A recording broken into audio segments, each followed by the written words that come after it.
Hi everybody and welcome to another Legends of Runeterra video. We're looking here at the patch 1.12 notes, Monuments of Power. So the newest expansion is going to be hitting the live servers tomorrow. And yeah, we're going to have all the cards available that were revealed this past week with kind of the spoiler season. And yeah, we'll get to try out our new cards, new decks, new champions, and the landmarks, most importantly, coming up here. But yeah, I just want to go over a couple of the changes that the dev team made to the cards here. So card updates, we can read through this really quickly here. With the upcoming debut of seasonal tournaments, we're expecting to slightly evolve our existing approach to live design. Generally, we aim to promote metagame diversity with a greater emphasis on buffs than nerfs. While this philosophy will remain intact, we plan to be a bit more careful about maintaining stability in the metagame, especially as we approach the end of each season. In terms of cadence, we plan to continue making the most impactful balance changes midway between expansions and more limited, usually numbers-based adjustments made at the same time we release expansions. That said, we'll still occasionally make changes outside of our usual monthly cadence. For example, in patch 1.13, we're planning to make some adjustments to Lee Sin. Our changes for patch 1.14, 1 month from now, are still coming together, but I can say we're planning to focus heavily on champions to make sure they're in a good spot leading up to the end of the Monuments of Power season. Alright, this is kind of interesting. We get a couple of insights here. So yeah, they want to promote metagame diversity with more emphasis on buffs than nerfs. So we should be seeing more buffs than nerfs, right? Whenever they change cards, which is kind of good, right? Because at the moment, there are a lot of cards that I've seen that don't hardly get any play, especially like epic cards, right? And champions for that matter, epic card and champions. Some cards that are supposed to be kind of meta-defining and also strong cards that you can put down to finish games, and a lot of epic cards just fall really short. They're flat, they're boring, you can't include them in decks because of how awful they are, and yeah, you end up using these same epic cards over and over again. And the same can kind of be said of champions, right? Depending on the meta game, only certain champions are used, and we can see that in this last expansion, and basically this last series, I guess we could say, where we have Lee Sin basically, and we've got Targon, and we've got a couple of champions from Bilgewater that are making a scene, like Gangplank and Twisted Fate and that sort of thing. But other than that, we do not see a lot of diversity on the ladder in ranked, which is kind of bad and feels kind of bad as well. So I like that they are going to buff cards and that they're going to make greater emphasis on buffs rather than nerfs, because I could really see them making some epic cards, reworking them, making them more powerful, and making them more, I guess, game-changing than the ones that we have at the moment. Yeah. I don't know. It's just I wish they would do that sooner rather than later, but I don't think we're going to get it this patch, which is kind of frustrating. All right. A second thing here that they said that I think is of greatest importance that you guys have probably noticed already, in patch 1.13 we're planning to make adjustments to Lee Sin. So we are not getting a nerf to Lee Sin this patch, which really sucks. I think this is a mistake because they are introducing these new cards, but I don't know that they're going to have the ability to kind of counter Lee Sin, except for maybe Nopify, right? The Ionia card that is being released. I guess I shouldn't say that there won't be a nerf to Lee Sin, because we also have the Stony Suppressor, right, from Demacia, which is increasing the cost of all spells. So that could be a hindrance to Lee Sin, but it's kind of worrisome that they're not nerfing him this patch. Maybe they're waiting to see how those two cards specifically are going to affect his play rate and win rate. But yeah, I'm kind of disappointed. I would like to see more buffs going into the expansion here, but I suppose they want us to try out the new cards. But I am disappointed as well that they're not nerfing Lee Sin in the very least until next patch. Alright, so that being said, let's go into this and see what we've got here. Alright, so right off the bat, Genevieve and health is going from 5 to 4. Yeah, okay. So right off the bat, they're going against what they were saying, right? We want to we aim to promote metagame diversity with a greater emphasis on buffs than nerfs. They're nerfing an epic card from Demacia from 5 to 4 health. Genevieve's stat profile let her to consistently kill multiple units and significantly narrowed options for effective counterplay. This adjustment should make her slightly less effective, especially outside of dedicated scout decks. Alright, Genevieve Elmhart. Yeah, she's a powerful card. She's an epic card. 6-drop, you're putting her down. She's a 5/5, and when I'm summoned, give other allies +1/+1 this round. So that didn't affect her stat line, but what they're saying is that she was too strong, that she was taking out 2 units pretty efficiently with her challenge or keyword. And yeah, 2 units, when you put her down, because she's got scout, she can attack, challenge someone to kill them, and then challenge someone else and kill them again. They're saying that's too powerful, so they wanted to reduce her health so that she's not going to be able to do that to huge units, I guess, right? Yeah, the problem I see with this is, 1, Genevieve Elmhart is a pretty strong card. She's an epic card. You want her to do stuff like that. And 2, like, we do see Demacia every once in a while, but they are not a meta deck at the moment. We do see them a little bit with scouts, but yeah, they're not like this super big oppressive deck at the moment. Most people are running Lee Sin, right, and Targon ramp, or with like Trundle or War Mothers. These are kind of the decks that we've been seeing the last little while, or Bilgewater with Make It Rain and Gangplank and Powder Kegs. We aren't seeing a ton of Demacia, and this is kind of the card that they decide to nerf, is Genevieve Elmhart. I think that there are other cards that are more toxic at the moment to the state of the metagame. I don't really think Genevieve's that big of an issue. I mean, she is powerful, and it does feel kind of bad when you're defending against it, but I mean, that's what these sort of cards are supposed to do. To me, it kind of seems like they're nerfing this card so that the new Dragon card, Dragon Guard, the 6-drop that rallies, I can't remember the name exactly, but I wonder if they're nerfing this card so that that card gets more play upon release, which I don't think is really the way to go about it. I think they should buff the other card because it's understated. It's a 3/5 that rallies at a 6-drop, so that's my opinion. I don't really think that she needs to be nerfed super, like a whole lot. And I'm kind of disappointed that that's the route that they chose to go with this. Alright, next one here, Bastion. Alright, so yeah, there again, we get another nerf. This is going from 3 to 4. So this is sort of a Lee Sin nerf, and this will definitely be felt. 3 mana, or a cost difference in 3 to 4 mana is huge. This also reduces synergy with Heimerdinger, Tribeam, what is that called? Improbulator decks, because this is now only a 4 cost, so that doesn't work as well with this. Makes it a lot more clunky.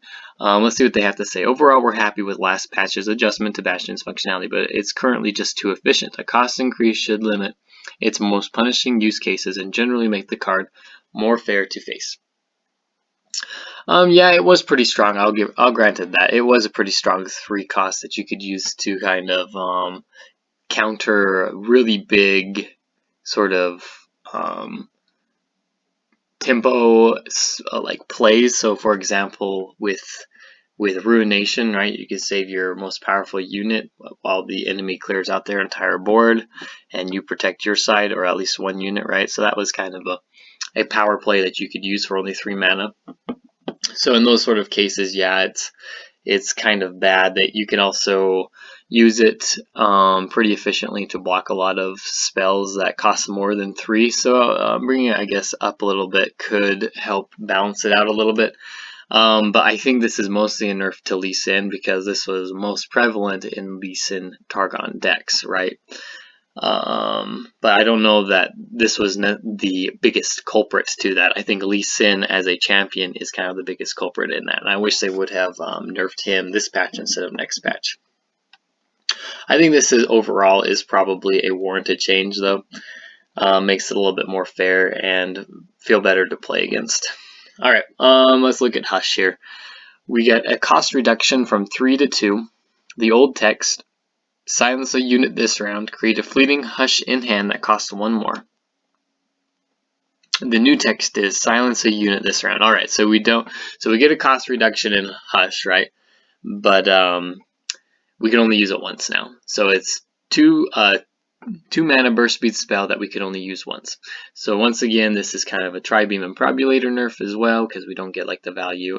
You could only get 1 use out of it, right? But it did kind of synergize a little bit with Heimerdinger in creating turrets.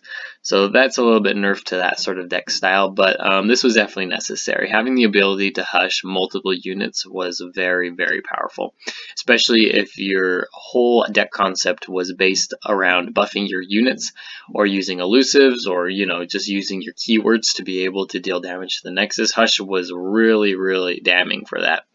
It definitely needed to be changed. I think overall I'm pretty happy with this. Being able to only use it once is good, so it doesn't. This will probably not be an auto include anymore, but it will still find its place in decks, especially depending on the meta. More of a meta tech card now if we have a lot of buffing and a lot of, yeah, I mean, for example, against something like Tom Kinch that's going to be probably entering the meta or at least being played a lot more often than usual. This is going to be very good against him because it's going to be able to kind of nerf his stats that he's going to be gaining. Yeah, so I don't see any problem with this. We'll kind of see how it is moving forward and see if the change is too much, if this is kind of nerfed out of existence or what, but I'm okay with the change at the moment. I'll definitely be messing around with it to see if it's worth including in decks, but for the most part, I'm okay with it. Alright, Living Legends. They're changing how the card works here. So the old text is fill your hand with random fleeting celestial cards and refill your mana. The new text is fill your hand with random fleeting celestial cards, refill your mana gems to full. So no, this no longer refills your spell mana. Alright, so yeah, it used to give us, I guess, 13 mana, right, to use how we wanted with all the celestial cards in hand.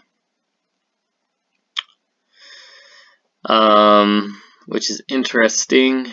So it's a little bit of a nerf. The ability to refill your spell mana even if you had none, in addition to your mana gems, gave Living Legends overly swingy top-end potential. Together with the lack of Behold requirement, this too often made Living Legends almost strictly superior to other expensive Celestials. With this change, we want to preserve the card's potential alongside Aurelian's Soul while reducing its general power and flexibility. So yeah, we're basically nerfing 3 mana, right? So we're going to have 3 less mana to work with when we're playing spells, I guess, that are created from celestial cards, because the spell mana only really affects the spells that would have been created, which is kind of an issue because it does limit the amount of cards that we're going to be able to use when we generate it from Living Legends. Overall, I'm okay with this change. It was pretty polarizing, I think, and you could get a lot of value out of using this card for basically, you know, nothing.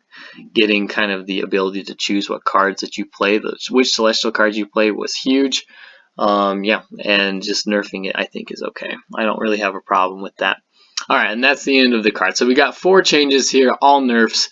So there you go. They want to aim to promote metagame diversity with greater emphasis on buffs than nerfs. And we got a total of 4 nerfs this newest expansion. So hopefully this is because of upcoming debut. They're going to be doing this more in the future with buffs, hopefully. The only one that I'm really disappointed in is Genevieve Elmhart. I think this takes away from the ability to play epic cards that are meaningful. I think she'll still see play, but it's still kind of, you know, I wish they would have buffed the other epic cards instead of nerfing her. Just my opinion. Yeah, the new Dragon Guard card, that 6 that rallies, I think they should have made her more powerful to begin with. I think she'll probably get a buff. Genevieve Elmhart is probably a better card than that is anyway, and Cithra the Bold is as well. So I don't know, kind of interesting the route that they decided to take. All right, yeah. So just to finish up here, yeah, talked a long time about those 4 cards. We can talk about the upcoming expansion just a little bit, what I want to see. I want to see more metagame diversity, definitely, and I think that's kind of where the dev team wants to go as well. I would like to see more decks being able to be played in ranked and ladder, more viable ways. We got that at kind of the beginning of the Rising Tides expansion, right, where just a whole bunch of decks were available. We could play a whole bunch of different mid-range and just like the ability to play different decks and just create decks was super fun, and we really haven't had that since then. That's kind of where I want to go back to and be able to have a meta game that will allow us to do that. One more thing I wanted to say before kind of ending this, because we are going to have the expansion tomorrow. I am a little disappointed that we didn't get more Noxus cards. It kind of seems like this is like we have all the card reveals at the moment. Noxus as a region has not got a ton of cards through either expansion. And I will compare that to something like, I wanted to compare it to Piltover and Zon, right? Where neither Noxus nor Piltover and Zon have got their new champion yet. Piltover and Zon has got a lot more cards than Noxus has. We got 2 this patch, 2 last patch. Yeah, I just haven't seen a lot of representation from Noxus. And one of my favorite decks is kind of like the self-damage archetype with Swain and Braum. I really like making those types of decks, and we just really haven't had a lot of cards to add into Noxus as a region. We did get the landmark, which is cool, and I'll definitely be messing around with that a little bit, but yeah, just I would have liked to see more Noxus cards. I'm excited tomorrow for the expansion. I'll probably be starting off with Tom Kinch and Soraka potentially. Tom Kinch definitely, we might be combining that with a unexpected region, but that's probably where I'm going to go to first. You guys can tell me which cards you're most excited for and which decks you're looking forward to making the most. Anyway, with that, we'll end here. Thanks for watching today. If you enjoyed this video, don't forget to like and subscribe to my channel, and we will see you tomorrow. Thanks.